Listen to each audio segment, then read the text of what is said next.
Bienvenue dans cette capsule nouveauté Autopassion.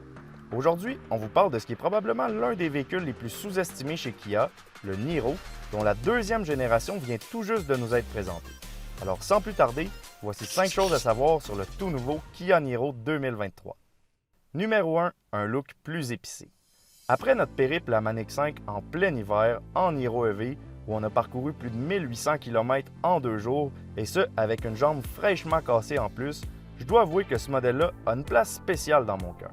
Et je suis pas le seul parce que depuis 2 ans de suite, c'est le véhicule électrique qui satisfait le plus ses propriétaires selon un sondage mené par J.D. Power. Par contre, quand on observe le nombre d'unités vendues au pays depuis son lancement, il faut dire aussi que rares sont ceux qui ont craqué pour le Niro parce qu'il représente à peine 4% des ventes globales de Kia. Et ça, c'est dommage parce que c'est un véhicule vraiment complet, qui coche pratiquement toutes les cases de ce qu'on recherche, toutes sauf une, son look, un peu trop sobre pour plusieurs, ce qui explique en grande partie pourquoi la première génération du Niro est passée sous le radar ici.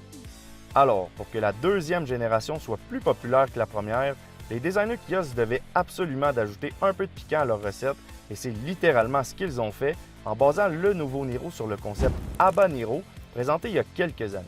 Évidemment, comme c'est souvent le cas, plusieurs éléments du concept ont été mis de côté, comme les portes papillons, les roues surdimensionnées ou l'habitacle extravagant, mais les éléments stylistiques à la base du concept ont été conservés, comme les phares qui s'inspirent de la ligne d'un électrocardiogramme, les arches et les bas de caisse en fini plus foncé, les feux en forme de boomerang et surtout le gros panneau au niveau du pilier C qui non seulement démarque le Niro visuellement, mais qui contribue aussi à améliorer l'écoulement d'air vers l'arrière et lui permet d'afficher un coefficient de traînée de seulement 0,29. Alors, même si la beauté d'une auto, ça restera toujours quelque chose de subjectif, avouons qu'avec cette refonte-là, aucun doute que le Niro passera dorénavant moins inaperçu sur nos routes. Numéro 2, un habitacle renouvelé, recyclé et renouvelable. Si on compare l'habitacle de la deuxième génération du Niro à celui de la première, eh bien, tout semble nouveau. Mais si on compare avec celui de sa grande sœur, le V6, on remarque finalement que des éléments sont très similaires, comme les 2 écrans orientés vers le conducteur par exemple, alors que d'autres éléments sont parfois carrément identiques, comme le volant à 2 branches, les contrôles de radio et de climatisation, le sélecteur de vitesse, les sièges et même les poignées de porte.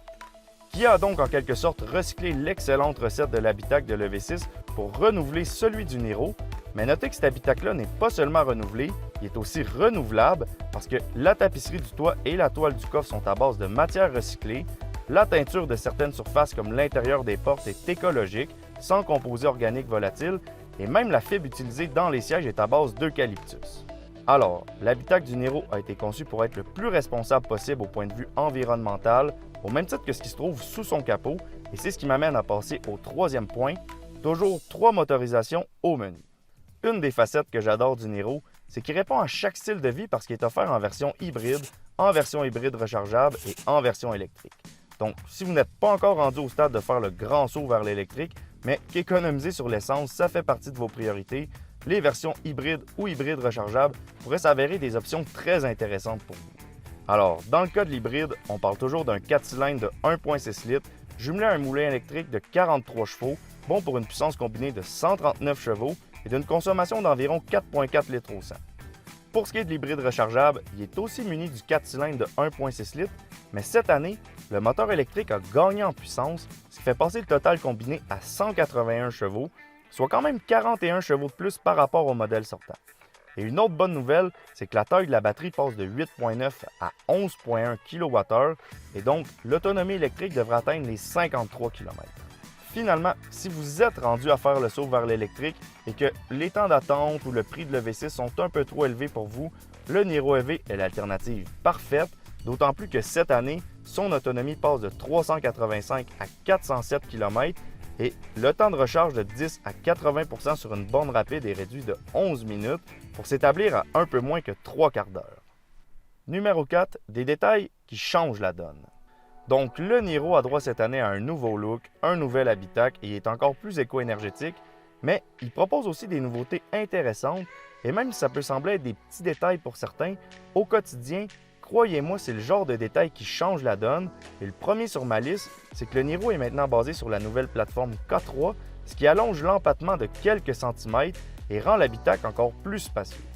Ensuite, la version PHEV a maintenant droit à un élément chauffant pour sa batterie et cette version-là va aussi être munie d'un mode de conduite appelé Green Zone qui peut apprendre votre trajet quotidien et faire passer l'auto en mode 100% électrique à des endroits stratégiques comme dans des zones scolaires ou des quartiers résidentiels par exemple. Sinon, un autre détail intéressant, c'est qu'encore une fois, toutes les versions du Niro sont à roue motrice avant seulement, donc pas de traction intégrale, mais dans le cas des versions hybrides et PHEV, elles sont maintenant munies de la deuxième génération de boîte à double embrayage à 6 rapports de Kia et sa particularité, c'est qu'elle n'a pas de reculon puisque c'est le moteur électrique qui se charge de la marche arrière. Et ça m'amène à vous parler d'un autre détail, la capacité de remorquage qui s'élève à plus de 1650 livres pour la version EV et près de 2800 livres pour les hybrides, ce qui est excellent si vous allez par en avant, parce qu'ici, peut-être que quelque chose m'échappe, mais je me demande comment les 43 chevaux du moteur électrique de la version hybride vont faire pour reculer votre roulotte de près de 2800 livres sans l'aide d'un moteur thermique. Disons qu'il ne faudra pas être pressé au camping.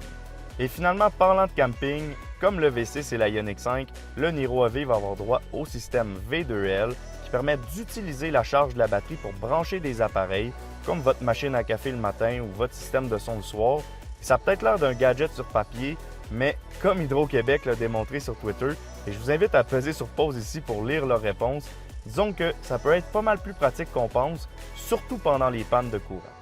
Numéro 5, arrivée prévue cet automne. Malheureusement, aucun prix n'a encore été dévoilé par Kia Canada au sujet du Niro 2023, mais ce qu'on sait, c'est qu'il va falloir attendre encore quelques mois avant que les premiers exemplaires fassent leur arrivée dans les 5 concessions du groupe Bocage Kia. Et avec les prix exorbitants de l'essence et les situations de pénurie, mon conseil, c'est commander à l'avance s'il vous intéresse parce qu'il risque d'être très en demande. Alors d'ici là, comme toujours, dites-nous ce que vous pensez du nouveau Niro 2023 et surtout, n'oubliez pas de vous abonner à notre chaîne si vous avez aimé cette vidéo. Et là, je vous dis, on se revoit bientôt dans une prochaine capsule.